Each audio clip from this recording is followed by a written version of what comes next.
Bienvenidos a Kaiser Report. Soy Max Kaiser. ¿Se está encogiendo el Atlas? Ustedes deciden. ¿Stacy?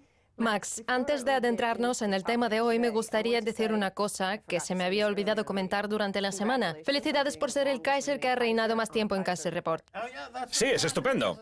La reina puede llevar 68 años en el trono, pero lo que hacemos nosotros llevamos haciéndolo más tiempo que ningún otro programa sobre finanzas de la historia mundial. De la historia de Kaiser Report, desde luego, porque llevamos ya casi 6 años. El aniversario es en noviembre y tenemos que hacer algo bonito para celebrarlo. Podríamos ir a Brasil, donde se rebaja la calificación de la deuda hasta la categoría de bonos basura. A mí me apetece mucho ir a Brasil. Es un lugar muy interesante en este momento. Como acabas de decir, su deuda ha pasado a tener la calificación de basura. Su divisa está en caída libre. El oro ha alcanzado un nuevo máximo histórico frente al real. Así pues, para aquellos que piensan que el oro es una mascota de piedra, como la denominaron hace poco, no sé si Warren Buffett o Charlie Munger, uno de los dos, sepan que esa mascota de piedra cotiza en máximos históricos frente al real. Bueno, si Kaiser Report decide viajar a Río para cubrir la crisis brasileña, eso significa que te costará mucho menos comprarte un tanga en la playa de Copacabana. Copacabana. ¿La playa esa tan famosa? La canción se titula La chica de Ipanema. Iba a decir Iwo Jima. No, ahí fue donde los estadounidenses izaron la bandera en aquel acto simbólico. Es verdad, eso fue en Japón, que es precisamente el país del que vamos a empezar hablando hoy. Vamos a ver nuestro primer titular que trata sobre el encogimiento del Atlas. El incremento del 7,7% del índice Nikkei constituye la mayor subida registrada en un solo día desde hace 7 años. El índice Nikkei 225 ha registrado su mayor subida porcentual en una sola jornada desde los peores días de la crisis financiera, con un incremento del 7,7% que puede marcar la tendencia en todo el continente asiático después de que los inversores hayan puesto sus esperanzas en la continuación de los estímulos fiscales monetarios. Fíjate bien en lo que dice el Financial Times, estímulos, no estímulo. Estímulos. Aunque bueno, al día siguiente el índice cayó bastante. Pero el caso es que nuestros mercados financieros se han convertido en sinónimos de lo que viene a ser toda la economía. No en vano, los bancos centrales y secretarios del Tesoro de todo el mundo los tratan igual. Se piensan que los mercados y que las cifras que se registran en los índices son la economía. Y en este caso, claro, la economía parece que se dispara, aunque eso es porque no tienen en cuenta ni el crecimiento ni la generación de riqueza o la producción, solo los estímulos de los bancos centrales y los tesoros. En eso consiste la economía actual. Y hoy me gustaría que habláramos de las consecuencias de esta estafa Ponzi, que en esencia es lo que llevamos contando una y otra vez. Voy a utilizar una metáfora muy visual a ver si se entiende lo que quiero decir. Si colocamos una manguera al lado de casa y abrimos el grifo a tope, la manguera se pone a escupir agua como loca, sin ningún tipo de control. Pues bien, eso mismo están haciendo los bancos centrales. Escupir liquidez en el sistema. El problema es que en el proceso no aplican ninguna lógica que tenga un mínimo sentido desde el punto de vista económico. Por eso tenemos esas grandes fluctuaciones. Japón y el resto de mercados del mundo no dejan de fluctuar y hay muchos especuladores que sacan partido de ello. Lo que pasa es que hay quien piensa que si los especuladores se enriquecen, entonces el resto de la gente también lo hará, cuando no hay pruebas de que sea así. Los fondos de cobertura y las empresas de capital privado son los únicos que se están enriqueciendo. En teoría, si esas entidades se enriquecen, entonces la riqueza también aumentará en el resto del mundo, pero no hemos visto ninguna prueba de que sea así. El concepto del efecto goteo que se popularizó en los años 80 nunca ha demostrado ser cierto en lo que respecta a la economía, pero aún así siguen por el mismo camino con programas como la flexibilización cuantitativa, un intento por alimentar a la élite para que su riqueza se filtre a los más pobres, que hasta ahora no ha funcionado, que sigue sin funcionar y que nos ha llevado a una situación nefasta. Vamos a compararlo con lo que hacen el FMI y la Troika cuando deciden reestructurar la deuda, que es lo que han estado haciendo la Reserva Federal, el BCE o el Banco de Japón. Reestructurar la deuda, es decir, cambiar quién tiene que pagar esa deuda.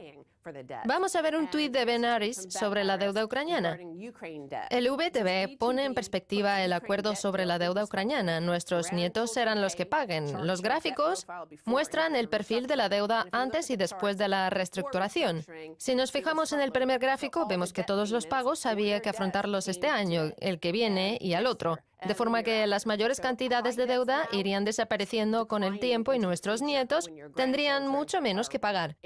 Pues bien, tras la reestructuración, el segundo gráfico muestra que los pagos actuales son muy pequeños y en cambio los pagos del futuro serán muy grandes. Así pues, lo único que ha conseguido la Reserva Federal y toda intervención que se ha llevado a cabo en el sistema monetario ha sido reestructurar o posponer la deuda. O como dicen los anglosajones, prolongar para fingir. Se trata de una política que se ha llevado a cabo a escala planetaria y que desde mi punto de vista es la que ha provocado todos los trastornos que estamos viendo en la economía, la sociedad y los mercados financieros. Es verdad.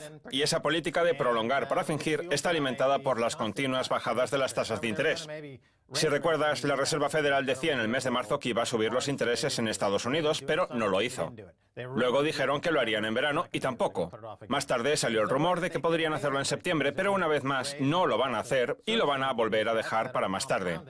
Está claro que los intereses no pueden subir porque de hacerlo aumentaría también el gasto asociado al pago de la deuda, que se acumula de manera casi exponencial. Por eso no queda otra que prolongar y fingir. El problema es que nos encontramos en los últimos días de esta tendencia alcista del mercado de deuda que lleva registrándose en los últimos 30 años, que es la que hace posible toda esta ingeniería financiera. Porque si hace 30 años los intereses estaban en el 15, el 16 o el 17% y en cambio ahora están en el 1 o el 2% en el caso del bono a 10 años, se puede seguir reestructurando a un interés cada vez menor gracias al exceso de ahorros que hay en el ámbito de las reservas de divisas extranjeras, que no dejaban de buscar un lugar en el que depositar el dinero. En cambio, ahora China, que es la que posee un mayor exceso de ahorros, está echando mano de todo ese dinero para ayudar a su propio mercado ante las caídas que está sufriendo. Es decir, que, como consecuencia del derrumbamiento de la estafa Ponzi, China está teniendo que liquidar sus reservas para saldar sus deudas, lo cual tiene un impacto a escala planetaria y obliga a los bancos centrales a crear más liquidez, que es sinónimo de crear más deuda. El arquitecto que diseñó gran parte del paradigma que tenemos a día de hoy es Alan Greenspan, un discípulo muy próximo de Ayn Rand, que era la que decía que el Atlas se debería encoger argumentando que las masas, el 99% de la población, actuaban como esponjas y que no había que darles nada. Todo debía ir a parar a la élite del 1%. Y con eso, de alguna manera, se conseguiría que la economía floreciera. En cierto modo, esa filosofía es cierta. Lo único es que las esponjas son los miembros de la élite, no el 99%. Esos son los que lo absorben todo. Vamos a ver nuestro siguiente titular, que recoge la base de lo que ocurre en Grecia y en Chipre con los corralitos, o en Japón y Estados Unidos con esas subidas artificiales, la emisión de moneda, la flexibilización cuantitativa y los intereses al 0%. La desbancarización alimenta la crisis financiera. Más de un tercio de las familias que residen en la zona metropolitana de Albuquerque tienen muy poca relación o incluso ninguna con las principales entidades bancarias, un porcentaje mucho mayor que la media de Estados Unidos y una posible vía de acceso hacia una economía sumergida y unos métodos de financiación oscuros por parte de los consumidores. Más del 30% de las familias que residen en la zona metropolitana de Albuquerque no utilizan los servicios bancarios o los utilizan muy poco. Las familias que utilizan los servicios de los bancos muy poco o nada constituyen desde hace muchos años un quebradero de cabeza para el Fondo de Garantía de Depósitos de Estados Unidos, dado que ponen de manifiesto una falta de confianza en el sistema bancario por parte de la opinión pública. Es verdad. Y cuando hay una parte de la economía que no utiliza los servicios de los bancos tradicionales, esa parte se vuelve incontrolable y puede enfrentarse al poder dominante. Sí, quizá por eso quieren acabar con el dinero en metálico. Sí. De esas personas que no recurren a los servicios de los bancos, el 37% no lo hacen porque no tienen suficiente dinero para necesitarlos. Y a eso hay que añadirlo que los bancos ya no necesitan el dinero de los depósitos, como ya contamos una vez que había explicado el presidente del Banco Central, o de los grupos de presión bancarios, no sé si de Noruega o de Suecia. Supuestamente ya no ganan dinero con los depósitos, así que no les hacen falta. El dinero lo obtienen de la estafa Ponzi. Por cierto, ese porcentaje de personas que no utilizan los bancos y que optan por sacar su dinero de ellos no deja de crecer en Estados Unidos. En el caso de Albuquerque, donde la proporción es la mayor de todo el país, solo el 37% no recurren a los servicios de los bancos porque no tienen dinero suficiente. El resto no lo hacen porque no quieren, porque tienen miedo a los corralitos, al sistema bancario, al fraude y a los que estafen. Ahora bien, una de las cosas que hace que nuestra sociedad funcione es que la gente tiene que seguir comprando, señala Daniel Yu, analista financiero colegiado de Red W. Stanley Financial Advisors. El hecho de que un tercio de la población no utilice demasiado los bancos no redunda en el interés de la sociedad, puesto que fomenta el nacimiento de una subcultura de personas que piensan que el sistema está manipulado en su contra, además de generar un sentimiento de desazón, añade. No sé por qué la gente piensa que el sistema está manipulado en su contra. No me lo puedo creer. ¿Cómo es posible? Esa es la razón de que se estén haciendo tantos esfuerzos por controlar el dinero y la red monetaria. Lo cual nos lleva a hablar del Bitcoin y de la tecnología de la cadena de bloques. En los últimos meses, una serie de banqueros poderosos de Wall Street y de la City de Londres han empezado a proponer la necesidad de crear una divisa común basada en la cadena de bloques que permita que el poder dominante tenga una visión completa de cada centavo que se gaste en cualquier rincón del planeta Tierra. Porque el precio de la tecnología de bases de datos que lo hace posible ha disminuido radicalmente. Al igual que la Agencia de Seguridad Nacional puede rastrear todas las llamadas telefónicas y correos electrónicos que le vengan en gana, utilizando tecnología barata, almacenamiento barato, ancho de banda barato y procesamiento barato. Y ahora quieren aplicar este abaratamiento de los precios al casino Gulag en el que se ha convertido el Estado para intentar rastrear hasta el más mínimo centavo que se gasta en el planeta Tierra. Puede parecer un proyecto muy costoso, pero si pensamos que el precio de las tecnologías necesarias para ello ha caído drásticamente, generando una curva de precios asintótica que nos lleva hacia el cero, el costo es prácticamente despreciable, lo cual permite entender que sea posible. Y están dispuestos a hacerlo porque no quieren que nadie que tenga un billete de $100 pueda utilizarlo para hacer algo que vaya en contra del imperio dominante.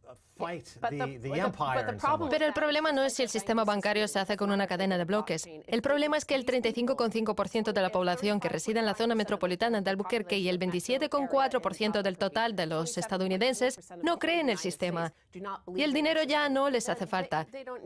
En lugar de monedas podrían utilizar pastillas de detergentes, o sillas, o lo que quisieran. Pero el caso es que no quieren entrar en el sistema bancario, y si esas personas no entran en él, entonces el sistema no funciona. La cadena de bloques se convierte así en una cadena de presidiarios. Eso es. Pero la gente resiste e intenta escapar. Exacto. Si no confían en el sistema, no participan en él. Eso es lo que cuenta precisamente la noticia sobre Albuquerque, la falta de confianza que hay en el sistema. Y cuando un porcentaje tan importante de la población no confía en el sistema, ya tenemos uno de los principales pilares de la revolución.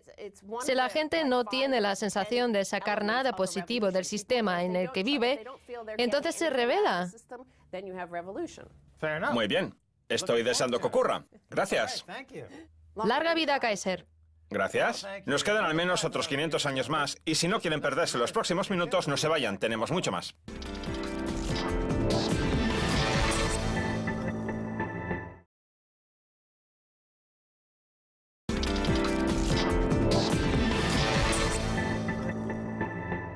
Bienvenidos de nuevo a Kaiser Report. Soy Max Kaiser. Es hora de hablar con Ned Naylor Leyland, de Old Mutual Global Investors. Ned, bienvenido de nuevo a Kaiser Report. Gracias por invitarme, Max. Cuando la gente ve su rostro en el programa, automáticamente piensa en el oro. Mi primera pregunta gira en torno a él. Standard & Poor's ha rebajado la calificación de la deuda brasileña a nivel de basura y el oro ha alcanzado su máximo histórico frente al real, la divisa del país. Es extraño que una mascota de piedra cotice en máximos históricos, ¿no le parece? Es verdad, y eso demuestra que las divisas fiat se están depreciando a distintos ritmos. No estoy seguro, pero creo que este año ha subido un 33 o un 34% frente al real. Permítame insistir en una idea. Acabo de decir que las divisas fiat se están depreciando a distintos ritmos, y eso es algo de lo que la gente creo que no es consciente. El oro ha alcanzado su máximo histórico frente al real, se ha disparado frente al rublo y cotiza muy cerca de su máximo histórico frente al yen y frente al euro. Es decir, que el oro está haciendo lo que se espera de él cuando tenemos un sistema financiero mundial fuera de control y repleto de emisión de moneda. La única divisa frente a la que no sube es el dólar. ¿Cómo explica esa disparidad? Y frente a la libra tampoco. Max, si dejamos de lado divisas como el real o el rublo y nos centramos en el dólar o la libra, desde el inicio de la flexibilización cuantitativa hasta el año 2011, la divisa de Estados Unidos y la del Reino Unido se depreciaron frente al oro más deprisa que frente a las de otras economías más basadas en las exportaciones, donde el precio del oro evolucionaba favorablemente, pero sin dispararse. Por eso no se ha producido tampoco esa gran corrección. Yo considero que el grado de volatilidad en la depreciación de cada divisa frente al oro depende de lo financiarizada que esté la economía en cuestión. Por ejemplo, la libra y el dólar corresponden a dos grandes economías deficitarias y muy financiarizadas, lo que explica ese mayor grado de volatilidad. En cambio, en el caso de otras divisas como el dólar canadiense, el dólar australiano, el euro y todas las demás economías orientadas hacia la exportación, el grado de volatilidad es menor. Se refiere a los últimos 10 años. Sí, en ese periodo. Porque hace poco esa tendencia se ha revertido. Eso es lo que quiere decir, ¿no? Sí. Cuanto más financiarizada está una economía, mayor volatilidad tanto en las subidas como en las bajadas. Ahora mismo nos encontramos en una situación en la que... Y hace unos años, el oro no presentaba el nivel de volatilidad que presenta ahora frente a esas divisas. La realidad, Ned, es que mientras algunos dudan de que el oro sigue siendo una parte importante de la economía, continúa demostrando que en efecto sí lo es. Invertir en oro en tiempos de incertidumbre financiera sigue siendo, de hecho, recomendable. ¿Tiene usted datos sobre la demanda? ¿Continúa en niveles tan altos? Desde luego. La demanda de inversión, que desgraciadamente constituye una parte muy pequeña de las operaciones diarias, no ha dejado de crecer en todo el mundo, especialmente en Asia, donde dejando de lado el yuan, las economías orientadas hacia la exportación están registrando tendencias parecidas a las que se viven con el real o con el rublo. El oro marcha estupendamente en cualquier lugar al este de Estambul. Está haciendo lo que se supone que debe hacer en un periodo de agitación de las divisas. Una agitación de las divisas que se refleja en los mercados financieros de Occidente. El hecho de que los mercados continúen siendo relativamente optimistas en Londres y en Nueva York creo que se debe al periodo anterior al actual, ya que la corrección solo ha sido del 10%, un nivel que aún no es suficiente para que los gestores del dinero y los grandes inversores empiecen a ponerse nerviosos. Ahora bien, si las bajadas continúan, creo que habrá gente que volverá a plantearse la opción del oro y que, al igual que en Asia, empezará a reconocer que nos encontramos inmersos en una guerra de divisas que se manifiesta en esta competencia feroz entre devaluaciones. Muy bien. Antes ha mencionado a China, que en los últimos 10 años ha comprado muchísimo oro y cuyos mercados ahora se empiezan a tambalear. China está echando mano de la enorme cantidad de divisas extranjeras que tenía acumuladas, especialmente dólares, para impulsar al mercado y además muy deprisa. Hace un año o dos se decía que China tenía 4 billones de dólares en sus reservas. Pues bien, parece que se los están gastando muy deprisa para evitar que el mercado bursátil se desplome. ¿Qué sucede con el oro allí? Porque China tiene muchísimo oro y además acaba de anunciar una revisión muy al alza de sus cálculos oficiales de existencias. ¿Qué va a depararnos el futuro? La realidad es que las reservas soberanas han aumentado poco.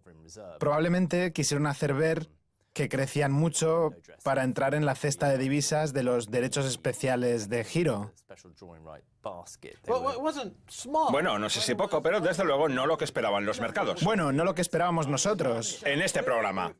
Las cifras parecen indicar que la cantidad acumulada es mucho mayor, pero lo cierto es que desde ese momento han estado retirando pequeñas cantidades mensuales. Al final sucede lo que ha comentado usted, que China vende dólares y acumula oro. ¿Y qué efecto tiene esa política en el precio del oro? Desgraciadamente no demasiado. Lo cierto es que desde la acumulación de oro de los yuppies... La acumulación de oro de los yuppies. Sí, de la que se beneficiaron ustedes en los años 80. A lo que voy, en los años 70, cuando Nixon cerró la ventana del oro, los mercados financieros registraron una gran volatilidad, en gran parte por culpa de que se rompiera esa relación, al menos desde mi punto de vista. Entonces el precio del oro recuperó su nivel real de los años 70 y eso fue lo que hizo que se acumulara tanto oro en los 80, con el nacimiento de un enorme sistema de reserva fraccionaria de lingotes. Lo de acumulación de oro de los yuppies es una forma de decirlo, aunque no demasiado alejada de la realidad, porque eso fue lo que contribuyó a sentar las bases de la financiarización que caracteriza a la economía mundial de hoy. Ya, y la Asociación del Mercado de Lingotes de Londres forma parte de un sistema mundial que tiene por objeto manejar el precio del oro para que la demanda no se refleje íntegramente en el precio. ¿Le parece correcta mi afirmación? Sí, aunque lo que deja entrever es bastante grave. Pero bueno, tienes razón, creo que la demanda no se refleja en absoluto en el precio. Mire, el mercado físico representa aproximadamente el 1% del volumen de operaciones diario y esa proporción no creo que vaya a aumentar, sobre todo cuando se inyectan esos enormes flujos de capital en su contra. Vamos a poner las cosas en perspectiva. Si en un día la demanda de oro físico subiera el 100%, entonces pasaría a constituir solamente el 2% de todas las operaciones que se realizan diariamente con el oro, incluido el oro papel. Sí, es cierto. ¿Verdad que sí? En otras palabras, si representa una parte tan pequeña del mercado del oro papel, la demanda de oro físico es en cierto modo irrelevante. Bueno, es irrelevante hasta que deje de serlo, Max. De momento lo es, y así ha sido en los últimos años. Pero eso nos lleva a lo siguiente. Usted ha mantenido conversaciones y ha presionado para que deje de serlo. Mire, si de verdad existe un Dios, entonces tiene que llegar el día en que todas las reservas de oro fraccionarias salten por los aires y el precio del oro suba. Max, yo no creo que sea injusto compararlo con el caso de Bernie Madoff, porque están bien asentadas en el sistema financiero, todo el mundo está contento con ellas, sabemos que quizá no sea lo que esperamos, pero seguimos relativamente satisfechos. Al final todo depende del flujo. El oro ha estado circulando de manera bastante agresiva en la última semana. El mercado de futuros ha caído hasta casi la nada. Y a eso hay que añadirle el interesantísimo artículo de Ronan Manley, en el que profundiza en la naturaleza del mercado de Londres y en la cantidad de oro físico que hay disponible. ¿Quién es el autor? Un señor llamado Ronan Manley. Ronan Manley. Exacto. Que la gente lo busque en Google. Sí, escribe en el Bullion Star. ¿Y cómo se titula el artículo? Parece muy importante en toda esta historia, no me lo quiero perder. Ya sé que debería saberme el título de memoria, Max, pero no me lo sé. Pero bueno, puede buscarlo en Internet, es el último artículo que ha escrito. Es bastante largo, pero analiza con todo detalle la cantidad de oro que hay disponible en Londres. ¿Sí? Tanto en lo que respecta al Banco de Inglaterra como al resto del mercado de lingotes londinenses.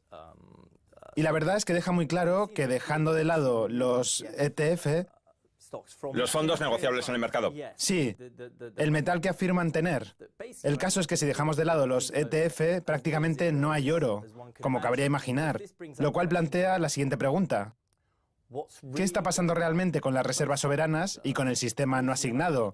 Porque si el sistema asignado tiene un tamaño X, el no asignado es mucho mayor, aunque no sabemos exactamente cuánto. Si digo que es irrelevante hasta que deje de serlo, es porque tanto el mercado de futuros como el mercado extrabursátil, el mercado spot, parecen mostrar signos de tensión.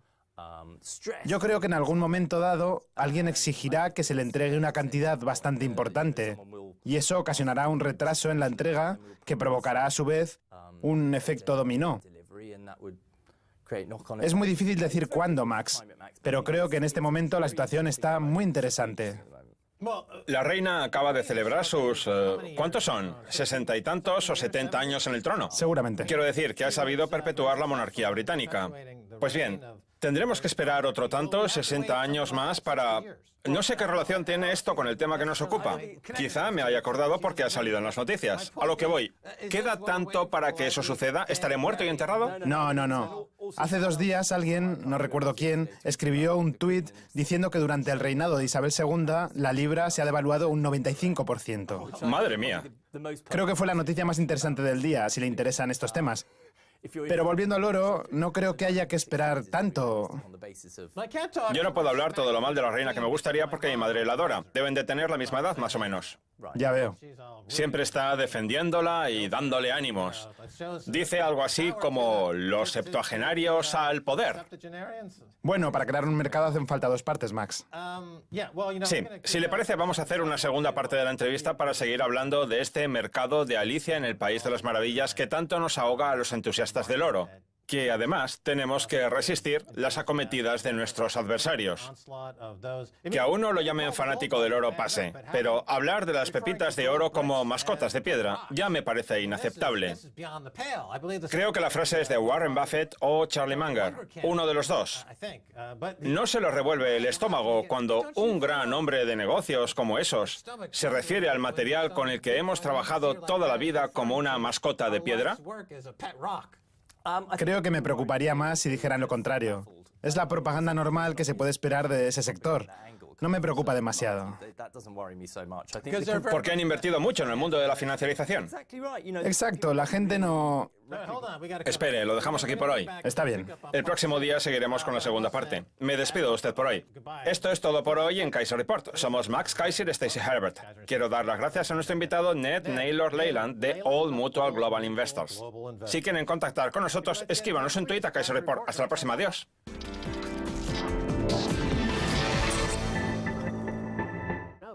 Voy a utilizar una metáfora muy visual a ver si se entiende lo que quiero decir. Si colocamos una manguera al lado de casa y abrimos el grifo a tope, la manguera se pone a escupir agua como loca, sin ningún tipo de control. Pues bien, eso mismo están haciendo los bancos centrales. Escupir liquidez en el sistema. El problema es que en el proceso no aplican ninguna lógica que tenga un mínimo sentido desde el punto de vista económico.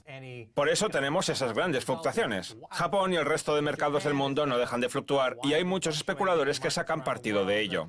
Lo que pasa es que hay quien piensa que si los especuladores se enriquecen, entonces el resto de la gente también lo hará, cuando no hay pruebas de que sea así. Los fondos de cobertura y las empresas de capital privado son los únicos que se están enriqueciendo. En teoría, si esas entidades se enriquecen, entonces la riqueza también aumentará en el resto del mundo, pero no hemos visto ninguna prueba de que sea así. El concepto del efecto goteo que se popularizó en los años 80 nunca ha demostrado ser cierto en lo que respecta a la economía, pero aún así siguen por el mismo camino con programático frente al real. Así pues, para aquellos que piensan que el oro es una mascota de piedra, como la denominaron hace poco, no sé si Warren Buffett o Charlie Munger, uno de los dos, sepan que esa mascota de piedra cotiza en máximos históricos frente al real. Bueno, si Kaiser Report decide viajar a Río para cubrir la crisis brasileña, eso significa que te costará mucho menos comprarte un tanga en la playa de Copacabana. Copacabana. ¿La playa esa tan famosa? La canción se titula La chica de Ipanema. Iba a decir Iwo Jima.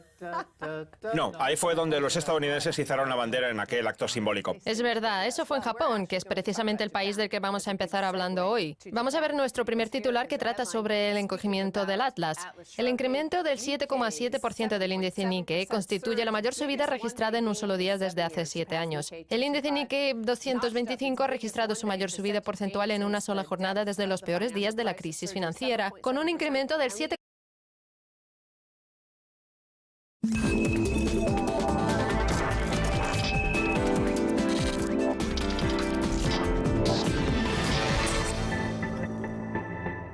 Bienvenidos a Kaiser Report. Soy Max Kaiser. ¿Se está encogiendo el Atlas? Ustedes deciden. ¿Stacey? Max, antes de adentrarnos en el tema de hoy, me gustaría decir una cosa que se me había olvidado comentar durante la semana. Felicidades por ser el Kaiser que ha reinado más tiempo en Kaiser Report. Sí, es estupendo. La reina puede llevar 68 años en el trono, pero lo que hacemos nosotros, llevamos haciéndolo más tiempo que ningún otro programa sobre finanzas de la historia mundial. De la historia de Kaiser Report, desde luego, porque llevamos ya casi 6 años. El aniversario es en noviembre y tenemos que hacer algo bonito para celebrarlo. Podríamos ir a Brasil, donde se rebaja la calificación de la deuda hasta la categoría de bonos basura. A mí me apetece mucho ir a Brasil. Es un lugar muy interesante en este momento. Como acabas de decir, su deuda ha pasado a tener la calificación de basura. Su divisa está en caída libre. El oro ha alcanzado un nuevo máximo histórico. 7% que puede marcar la tendencia en todo el continente asiático después de que los inversores hayan puesto sus esperanzas en la continuación de los estímulos fiscales monetarios. Fíjate bien en lo que dice el Financial Times. Estímulos, no estímulo. Estímulos. Aunque bueno, al día siguiente el índice cayó bastante. Pero el caso es que nuestros mercados financieros se han convertido en sinónimos de lo que viene a ser toda la economía. No en vano, los bancos centrales y secretarios del Tesoro de todo el mundo los tratan igual. Se piensan que los mercados y que las cifras que se registran en los índices son la economía. Y en este caso, claro, la economía parece que se dispara, aunque eso es porque no tienen en cuenta ni el crecimiento ni la generación de riqueza o la producción, solo los estímulos de los bancos centrales y los tesoros. En eso consiste la economía actual. Y hoy me gustaría que habláramos de las consecuencias de esta estafa Ponzi, que en esencia es lo que llevamos contando una y otra vez. Es como la flexibilización cuantitativa, un intento por alimentar a la élite para que su riqueza se filtre a los más pobres, que hasta ahora no ha funcionado, que sigue sin funcionar y que nos ha llevado a una situación nefasta. Vamos a compararlo con lo que hacen el FMI y la Troika cuando deciden reestructurar la deuda, que es lo que han estado haciendo la Reserva Federal, el BCE o el Banco de Japón. Reestructurar la deuda, es decir, cambiar quién tiene que pagar esa deuda. Vamos a ver un tuit de Ben Harris sobre la deuda ucraniana. El VTB pone en perspectiva el acuerdo sobre la deuda ucraniana. Nuestros nietos serán los que paguen. Los gráficos muestran el perfil de la deuda antes y después de la reestructuración. Si nos fijamos en el primer gráfico, vemos que todos los pagos había que afrontarlos este año, el que viene y al otro. De forma que las mayores cantidades de deuda irían desapareciendo con el tiempo y nuestros nietos tendrían mucho menos que pagar. Pues bien,